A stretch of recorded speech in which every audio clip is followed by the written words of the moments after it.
जिज्ञासु श्रोताओं को संबोधित श्री कात्याय जिनेन्द्र नमस्कार। आत्मानंद अनंत सिद्ध हरिहन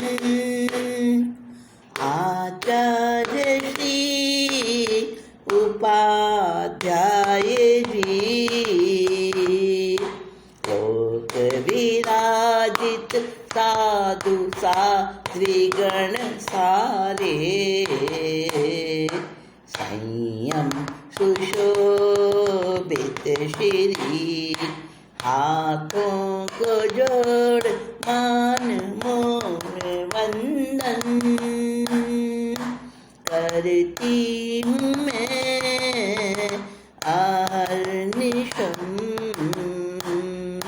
संबोधिका देना दान प्रभु कृपालु पापों का कर सकूं शमन पापों का कर सकूं हनन। पंच परमेश्वरी परमात्मा समस्त गुरु भगवंतों को मेरा श्रद्धापूर्वक भाव नमन। आप सभी के अंतःकरण में विराजित शुद्ध परमात्मा तत्व को अभिनंदन करती हूँ। शुद्ध श्रोता साथियों, मुनि स्कंदक वो तो मुक्त हो चुके, सिद्धालय में पहुँच चुके उनकी आत्मा, और इधर उनकी खोज हो रही है। होते होते बात रानी सुनंदा तक पहुँचती है। रानी सुनंदा राजा को कहती हैं, महाराज आप अपने गुप्तचर लगाओ, सैनिकों को भेजो, हमारी नगरी में एक मुनि गुम हो गए हैं, कहाँ चले गए हैं, और वो मेरे भाई हैं। राजा पुरुष सिंह सुनकर एकदम जड़ जैसा बन गया है, पत्थर जैसा हो गया है। उस पर बड़ी सोच हावी हो गई है।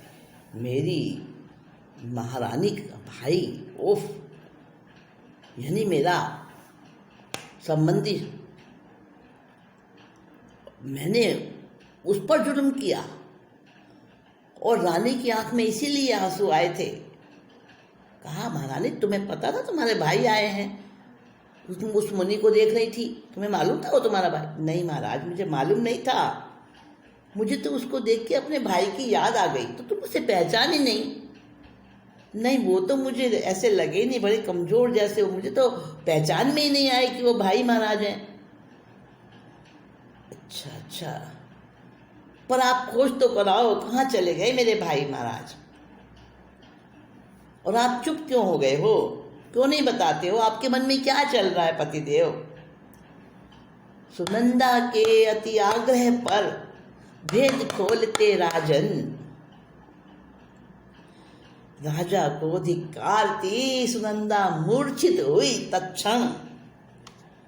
राजा ने जब कुछ नहीं बोला, चुप हो गया एकदम, तो सुनंदा को शक हुआ। उसने कहा कि स्वामी आप बताइए तो सही, क्या कुछ हो रहा है? आपको किस सोच में डूबे हो? तब राजा ने बताया, प्रिय, आज मेरे से एक पाप हुआ। वो मुनिराज जिनको देखकर तुम उदास हो गई, तुम्हारी आंख में पानी आ गया और मेरे मन में शंका आ गई। उसी समय मैंने मुनिराज को चांडालों से बुलवा कर और वहाँ पे शमशान में, हाँ महाराज, ये क्या कर दिया स्वामी आपने, धिक्कार है ऐसे करते हो। और सुनंदा उसी क्षण मूर्छित हो गई। अब बात फैली, दो चार इधर उधर थे लोग, जब ये चर्चा हो रही थी, कम से कम दासियां तो थी ही। अब रक्षक जो थे वो दरबार में गए, मुनिराज के जो रक्षक थे वो भी दरबार में गए। महाराज हमारे मुनि गुम हो गए हैं। वहाँ उनको पता चला कि राजा तो दरबार में आए ही नहीं, इसी शोक में डूबे हैं, महारानी की चिकित्सा में लगे हैं।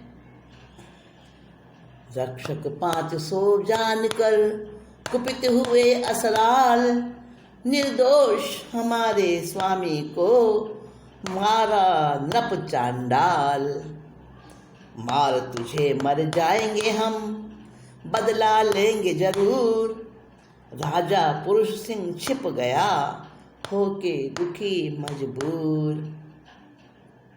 लोक निंदा और नफरत के गर्त में वो डूबा, बार बार पछताता अपने जीवन से ऊबा। 500 रक्षकों को जब पता चला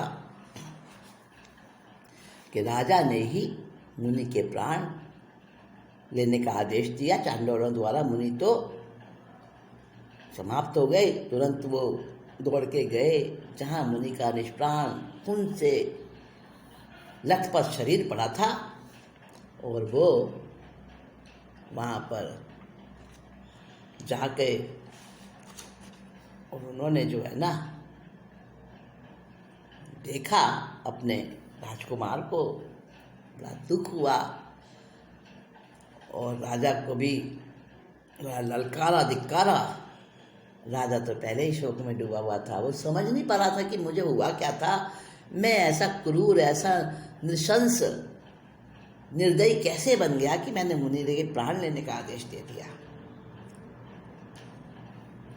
इधर क्या होता है, खून सनी मुख वस्त्रिका पाई, ढील उठा के उड़ती आई।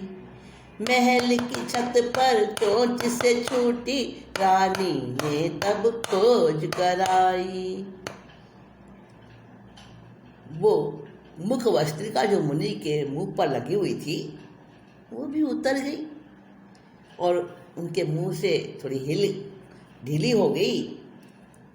और एक चील जो उड़ती हुई, चील की आंखें बड़ी तेज होती हैं, कितना भी ऊंचा उड़ती हो ना उसको अपने खाने की वस्तु दिख जाती है नीचे धरती पर।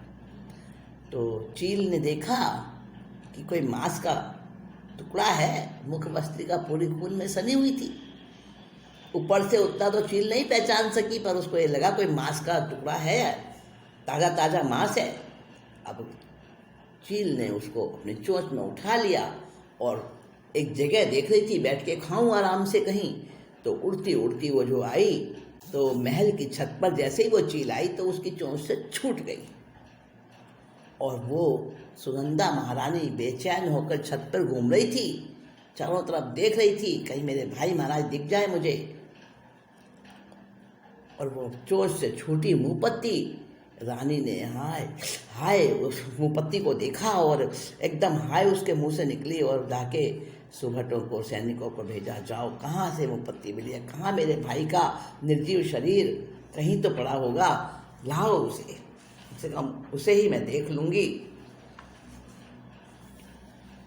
खून सनी मुख वस्त्रिका पाई, चील उठा कर उड़ती आई। महल की छत पर चोंच से छूटी, रानी ने तब खोज कराई।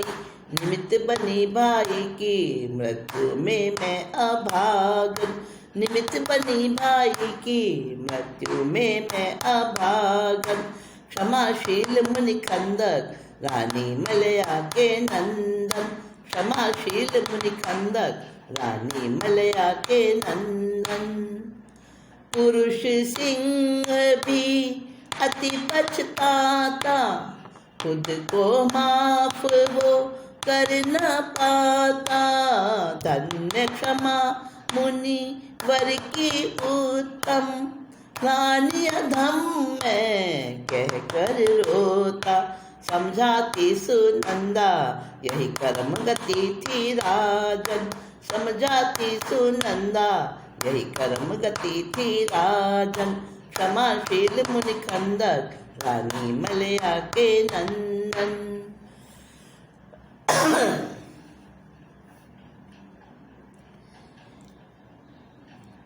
रानी रो रही थी मुख वस्त्रिका को बार बार देखकर और कहती थी राजा को क्यों गुस्सा आया, पति देव को क्यों शंका आई, क्योंकि मैं रो पड़ी थी मुनि को देखकर। हाय मेरा निमित्त मिला मेरे भाई की मौत में, मैं अभागन, मैं उसके प्राणों के हरण में मैं निमित्त बनी। रोते रोते बेचारे सुनंदा को होश आया। धार्मिक थी ना, धर्म का सार सिखा हुआ था, बचपन से श्रावी कर रही थी। सोचने लगी सब कर्मों का खेल है। अब मुनि तो वापस मिलने नहीं, मेरे भाई भ्राता महाराज तो चले गए, अब पति देव की भी कोई गलती नहीं है, उनको भी धैर्य बंधाऊं, मेरा यही फर्ज है। अब वो भी पुरुष सिंह महाराज भी रो रहे हैं, अपने को माफ नहीं कर पा रहे। हाय मुझे हुआ क्या था, मैं कैसा बन गया, क्यों मैंने मुनि को मारने का आदेश दिया। और धन्य है मुनिवर की क्षमा, धन्य है, उन्होंने जरा सा भी तो प्रतिकार नहीं किया, कुछ भी तो नहीं कहा, हाय मेरी क्या गलती है, क्यों मुझे मरवा रहे हो, इतना तक भी नहीं बोले। कैसा मुनि धर्म उनका पालन, कैसी उनकी उत्तम क्षमा। और मैं कितना अधम हो गया, कितना नीच हो गया महारानी। ऐसे ऐसे करके रो रहे, विलाप कर रहे हैं पुरुष सिंह राजा।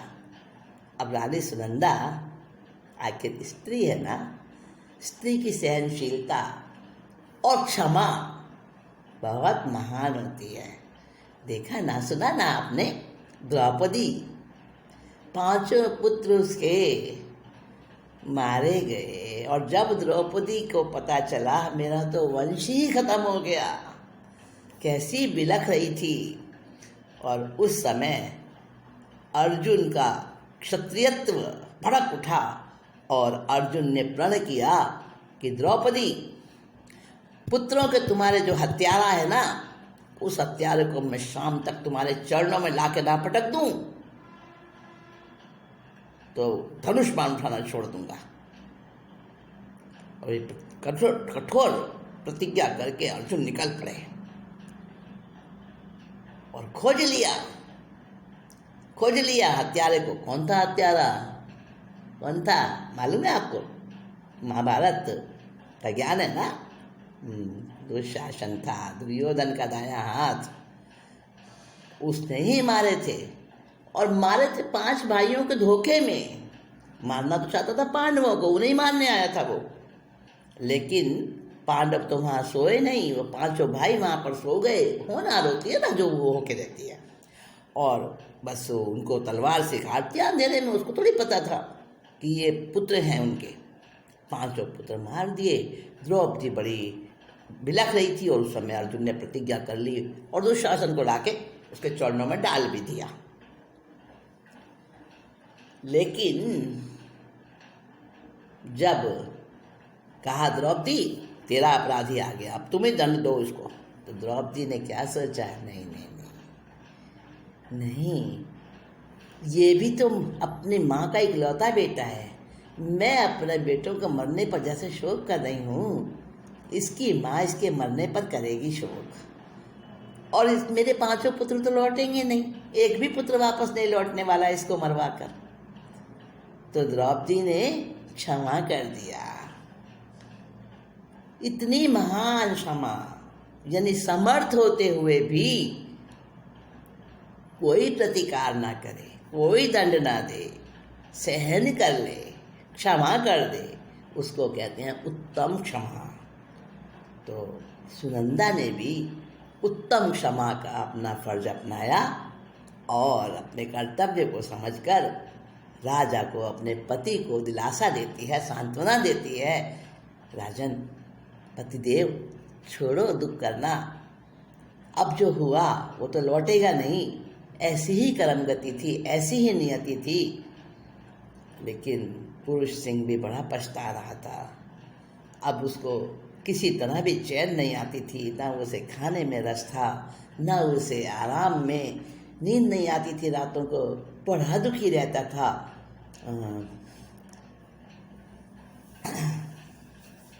बड़ा दुखी रहता था।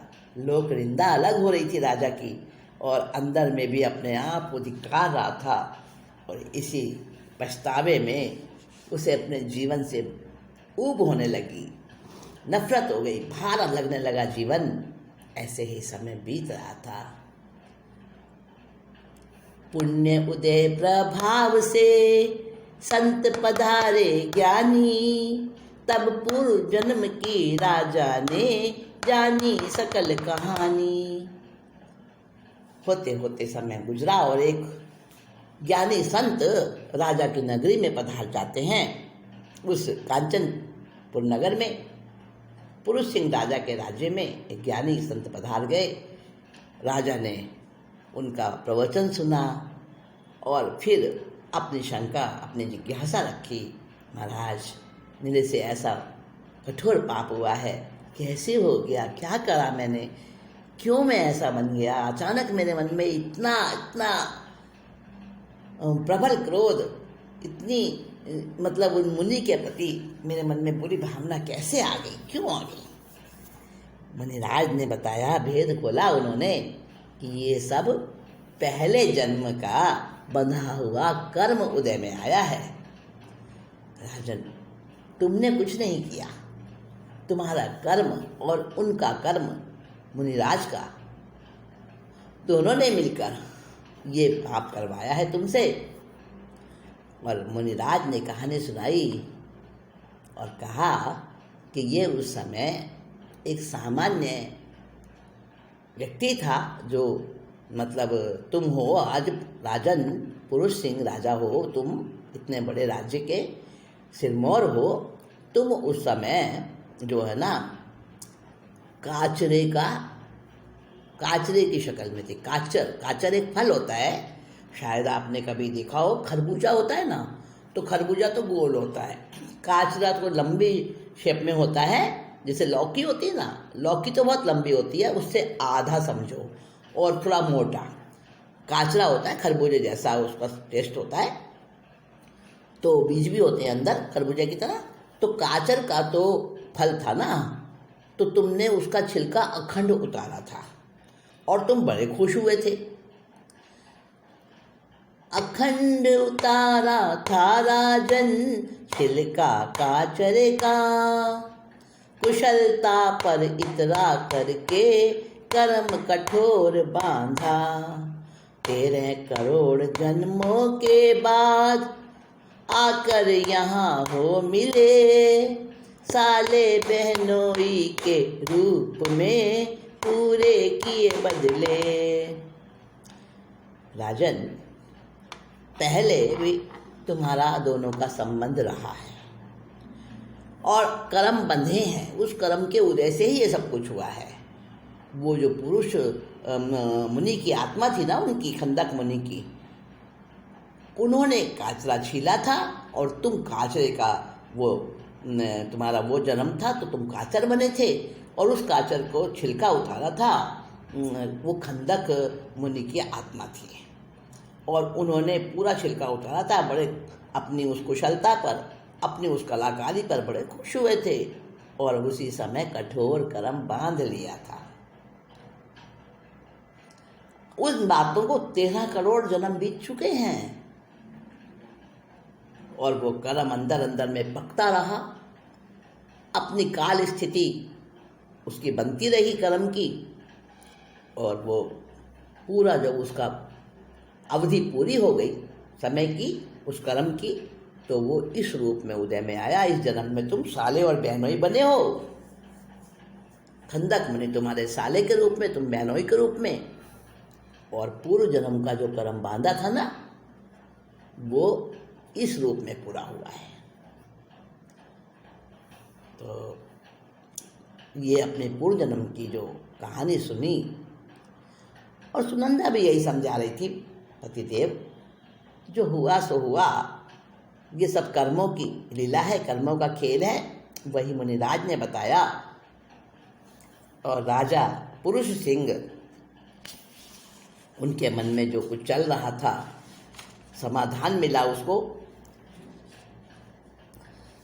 राजा की मुनिराज जो बता रहे थे पूर्व जन्म की बात, वहाँ वो 500 क्षत्रिय सुभट योद्धा वो भी वहीं बैठे थे और वो भी सुन रहे थे। उनके मन में जो क्रोध उमड़ रहा था राजा के प्रति कि मारेंगे, मर जाएंगे, तो उन्होंने सोचा कि हमारे राजकुमार मुनि जो बने थे स्कंदक, उन्होंने तो बड़ी समता से अपना कर्म चुका दिया, हम क्यों क्रोध करें, क्रोध तो बड़ा खराब है, जहर है। सुबट खंदक ने समता से चुका दिया वो वैर। सुबट 500 राजा रानी ने जाना क्रोध है जहर। उनके साथ अनेकों ने संयम मार्ग लिया। क्षमा धर्म आधार से पद मुक्ति का वरा। धन्य धन्य खंदक ऋषि अखंड क्षमाधारी। आप तिरे और पतिराया काटी कर्म बीमारी, काटी कर्म बीमारी। सुबह 500 जो राजा के प्रति बैर रख रहे थे, क्रोध हो रहा था उन्हें, उन्होंने भी समझा, राजा रानी ने भी समझा कि ये क्रोध बड़ा जहर है, इस क्रोध ने ही ये सब कुछ कराया है और इस क्रोध को मारना चाहिए। दूसरे किसी को मारने से कुछ नहीं बनेगा। सबके मन में और जो और लोग भी थे उनके मन में भी क्रोध के प्रति ये भाव आए और सबने क्रोध की उस भयंकरता को समझा और अनेकों ने संयम स्वीकारा, जैन धर्म को अपनाया, 12 व्रत स्वीकार किए या संयम धारण किया। जिसकी जो जैसी क्षमता वाला था उसने उस प्रकार से किया और सबने जो है, राजा रानी ने तो संयम लिया ही सही, उनके साथ और भी कई लोग जो है वो दीक्षा लेकर व्रत में, नियम में, तप में जुटे और अपने जीवन को उन्होंने सार्थक किया, मोक्ष पाया। खंदक मुनि तो पहले ही मुक्ति का वर्णन कर चुके थे। ऐसे खंदक मुनि की ये कहानी जो हमने सुनी है दोस्तों, ऐसी उनकी क्षमा, उत्तम क्षमा, धन्य धन्य खंदक ऋषि अखंड क्षमाधारी। कैसे गज सुकमाल की कथा हमने सुनी है, अनेकों कथाएं प्रभु महावीर की सुनी है, तो खंदक ऋषि की भी ऐसी क्षमा की एक कथा है जो मैंने आपको सुनाई। और इस कथा को सुनकर हम क्रोध से बचें, क्षमा को अपनाएं और अब क्रोध, जो छठा पाप क्रोध और उसका शुक्ल पक्ष क्षमा, दोनों ही इनका वर्णन हमने किया है। इनकी थोड़ी थोड़ी बातें संक्षेप में हमने सुनी है। और अब सातवां पाप मान। अब मान के बारे में सुनेंगे हम, ठीक है। अगली बार, अगली मीटिंग में हम अभिमान के बारे में बात करेंगे। अभिमान कैसा पाप है और इसके जो वश में आ जाता है उसका क्या हाल होता है, कैसी दुर्गति पाता है, किसकी कहानी सुनाऊंगी, हाँ ये भी बताऊंगी आपको। अभिमान के बारे में दृष्टांत भी दूंगी, कहानी भी सुनाऊंगी। तो तब तक हम थोड़ा सा इंतज़ार करेंगे और मैं दोबारा आती हूँ, फिर से आकर आपको 7वें पाप अभिमान की बातें सुनाऊंगी। उसके बारे में हम चर्चा करेंगे और तब तक अपनी संबोधिष्टि को आज्ञा दीजिए। नमस्कार, जय श्री।